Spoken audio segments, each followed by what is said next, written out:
forme. Puis la première chose qu'elle dit qu'elle va faire, c'est de l'exercice aérobie. Vous avez certainement déjà vécu ça dans votre vie. Une personne va dire, moi je désire me remettre en forme. Et qu'est-ce qu'elle va faire? Souvent du jogging ou même de la marche. C'est super, ok? On ne dit pas que c'est une mauvaise chose, au grand contraire, mais l'idée à travers ça, c'est qu'on pense non plus que c'est pas nécessairement la chose la plus optimale à faire. Steven. Effectivement, parce que c'est vrai que l'aspect cardiovasculaire est vraiment important dans un bon vieillissement, parce que ça va aider pour, tout ce qui est pression artérielle, avoir une bonne santé au niveau du cœur. Par contre, l'aspect musculaire est vraiment très important aussi, à cause c'est ça qui va faire en sorte que vous allez être fonctionnel dans votre vie. Ce que je veux dire par là, c'est dans votre job, quand vous montez l'escalier, vous allez marcher, c'est des muscles qui vous font bouger. Nous, la philosophie qu'on a avec le kinésiologue, c'est vraiment de développer cet aspect-là musculaire dans une bonne fonction. Qu'est-ce que ça veut dire? Marc?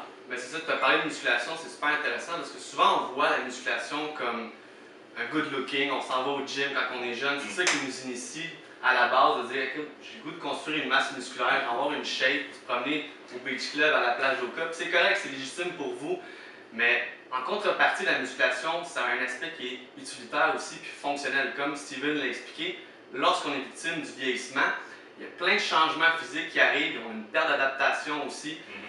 On peut être confronté à la sarcopénie, la dynapénie. La sarcopénie, c'est vraiment une diminution du volume et de la masse musculaire. Dynapénie, force musculaire. Donc, l'important, c'est vraiment d'inclure un programme de musculation dès votre tout jeune âge, pour des raisons qui sont esthétiques, c'est libre à vous, mais aussi fonctionnel, surtout quand vous augmentez sur la pyramide d'âge, vous arrivez à des âges qui sont un petit peu plus avancés, de continuer à faire de la musculation justement pour venir contrer ces effets-là. C'est ça qui est important avec la musculation. Parce qu'en fait, il y a une chose qui est certaine, c'est que vous allez vieillir.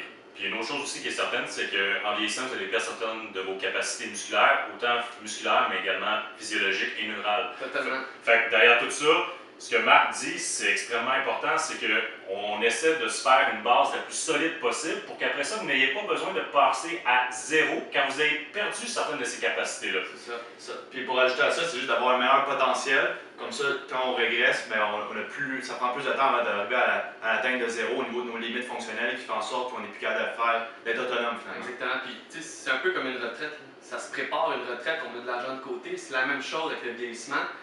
On prépare un peu notre vieillissement, donc on utilise vraiment des bonnes façons de faire. Donc oui, le cardio, on l'a expliqué, c'est important, mais la musculation aussi, c'est un aspect utilitaire, donc vraiment préparer faut pas négliger. Non, c'est ça, faut pas négliger ça. Fait que, un mot pour clore le tout. Qu'est-ce qui est optimal? Aérobie, mais la musculation également, le tout dans un aspect plus fonctionnel, utiliser adéquatement nos muscles pour bien fonctionner. Exactement. C'était Pierre-Alexandre, Marc-André et Steven pour le Kinésiologue.